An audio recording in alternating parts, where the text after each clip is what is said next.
She heard him laugh, not at a joke, at her. His father's hand was on his shoulder. The investors were smiling. And Ryan didn't look at her. That was the moment she knew. She was alone. 6 hours earlier, he'd kissed her forehead and said, "They're going to love you." He lied.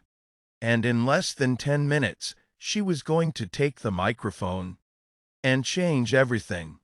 She'd spent the afternoon getting ready. Not for herself, but for him. For the night, he said, mattered more than any other. "Just be yourself," he'd said that morning. Kissing her forehead, "They're going to love you." But when she walked into the venue and saw the way his father looked at her, the way his eyes moved from her face to her dress to the ring on her finger, then away, she knew. She'd been in rooms like this before. Rooms where her presence was tolerated, not welcomed. Where smiles were tight and questions were carefully phrased. But this was different. This was his family. And tonight, she realized something she hadn't let herself admit until now.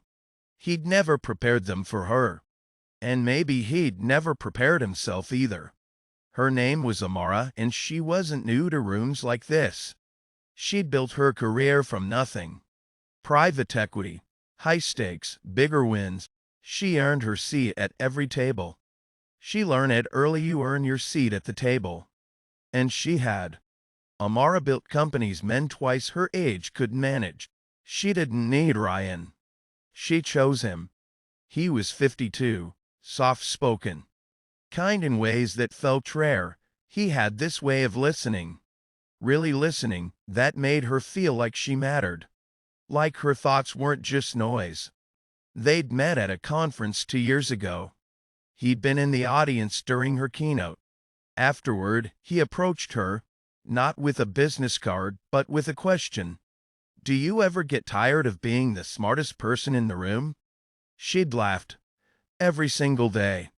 They'd been inseparable since. But there were things she didn't know.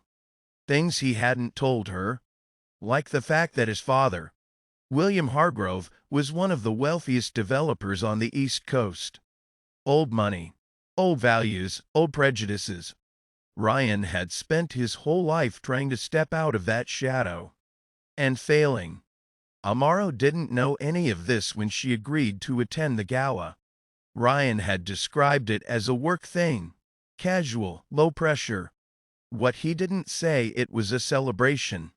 His father's firm had just closed a billion-dollar deal with the European conglomerate. And tonight was the unveiling. Press, investors, legacy clients. And Ryan was supposed to be there as the heir. The son who would one day take over. Amara was supposed to be what, exactly? She wasn't sure anymore. When they arrived, Ryan's hand was on the small of her back, protective, proud. But the moment they stepped inside, something shifted. His posture changed, his jaw tightened. And when his father approached, tall, silver-haired, immaculate in a custom tuxedo, Ryan's hand slipped away from her entirely. "Dad," Ryan said, "this is Amara." William Hargrove extended his hand. His smile didn't reach his eyes. "Charmed," he said. Then he turned to his son. "We need to talk. Privately." Ryan hesitated, looked at Amara. She nodded. "I'll get a drink." But as she walked away, she heard William's voice, low, clipped. "You didn't tell me she was coming." This is a golden heart story for anyone who's ever walked into a room and felt the air change around them. Before we go any further, I want to ask you something. Tell me in the comments, have you ever been made to feel small by someone who was supposed to protect you? Because what happens next changes everything. Amara stood at the bar, alone. Around her, the room buzzed with wealth. Crystal chandeliers, champagne towers, men in tuxedos, women in gowns that cost more than her first car. She fit in here. She always had. But tonight she felt too exposed. She ordered a gin and tonic, watched the bartender's hands, focused on something other than the way people glanced at her, then away. You're with Ryan, aren't you? She turned. A woman in her 60s, pearls, blonde hair and a perfect chignon. I am, Amara said. The woman smiled. It was the kind of smile that didn't mean anything. How lovely, she said. I didn't know Ryan was seeing anyone. There was a pause. Well, welcome. And she walked away. Amara felt something twist in her chest. Ryan found her 20 minutes later. Hey, he said, a little breathless. Sorry, Dad wanted to introduce me to some people. It's fine. You okay? She looked at him, really looked at him. Are you? He blinked. What do you mean? She didn't answer. Because across the room, William was watching them. And Ryan wouldn't meet his father's eyes. Dinner was served in the grand ballroom. Amara and were seated at a table near the front. Close to the stage, close to William. Too close. The speeches started. William took the microphone first, and the room fell silent. He talked about legacy, about vision, about the importance of family and tradition. And then he said something that made Amara's blood run cold. Tonight, I'm honored to announce that my son, Ryan, will be stepping into a leadership role within Hargrove Development, assuming, of course, he's ready to uphold the values this family was built on. Applause. Ryan's face went pale. Amara leaned toward him. What does that mean? Nothing, he said quickly. It's just a dad talk. But she saw the way his hands were shaking. After dinner, Ryan was pulled away again. This time by a group of his father's colleagues. Investors, old men in expensive suits. Amara stayed at the table. And that's when she heard it. One of the men, a silver-haired executive with a booming voice, was telling a story. Something about a deal that fell through because the client couldn't get past certain cultural differences. The table laughed. Ryan laughed. And then William said, loud enough for Amara to hear, well, you know how it is. Some people just don't fit the culture, no matter how qualified they are. Another laugh. Ryan didn't say anything. Amara's stomach turned. She excused herself, walked to the bathroom, locked herself in a stall. Her hands were shaking. She wasn't naive. She knew what those words meant.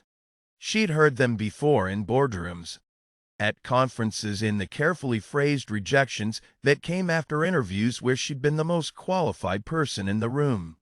But this was different, because Ryan had been sitting right there, and he hadn't said a word.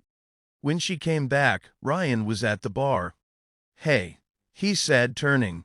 I was looking for. Why didn't you say anything? He froze. What? At the table. When your father said that. Ryan's face went blank. Amara, I don't. You laughed. Silence.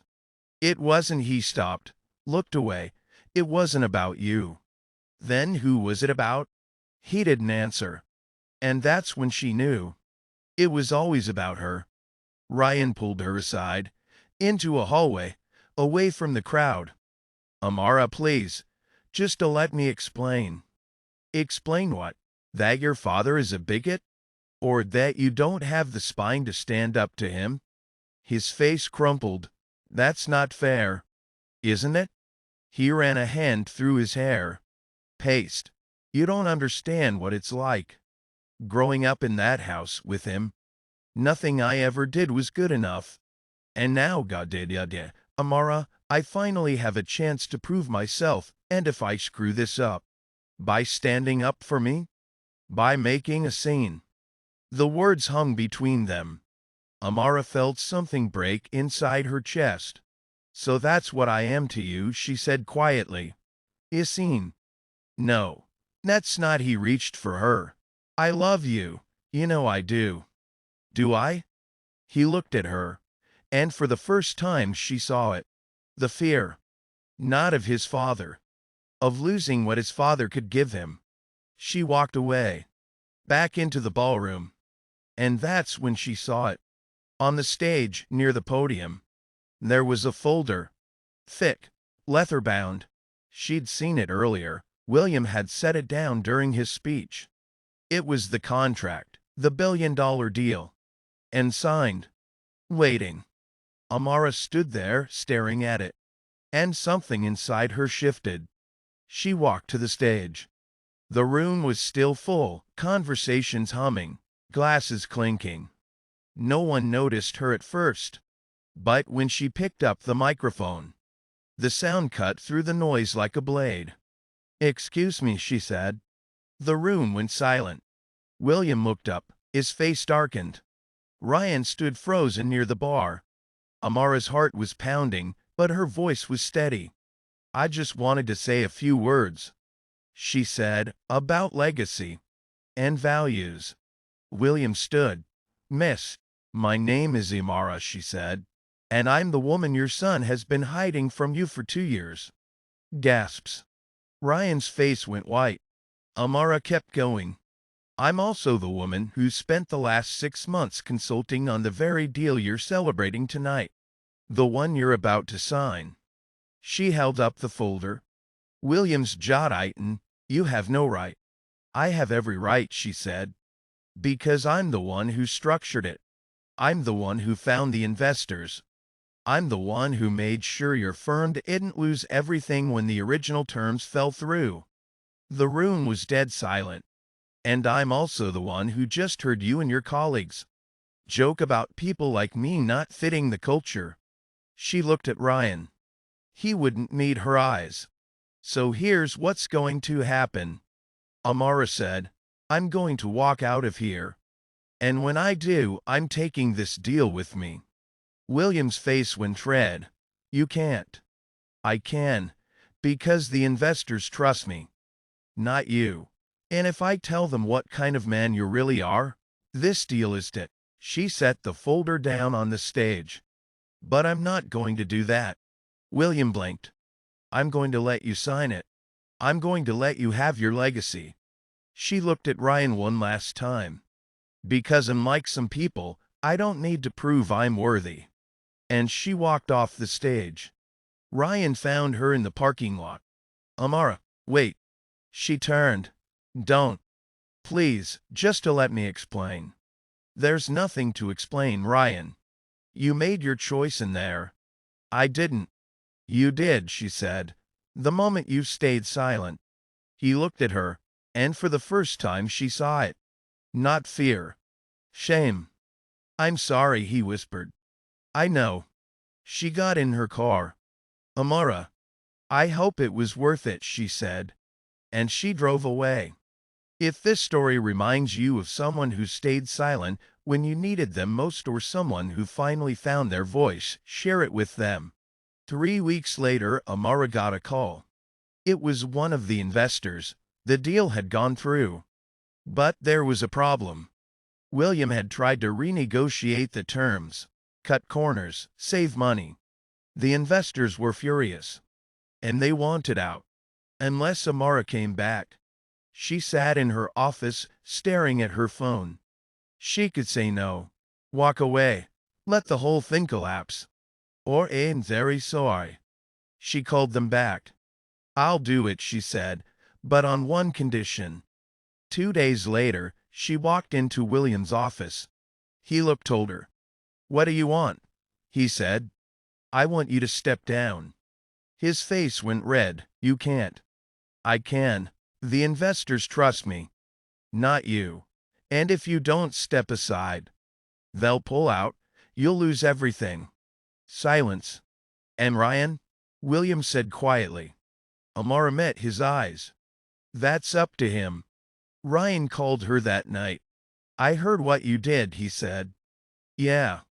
"Amara, I don't know what to say." "Then don't say anything."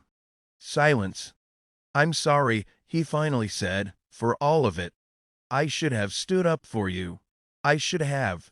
"You should have," she said, "but you didn't." "I know."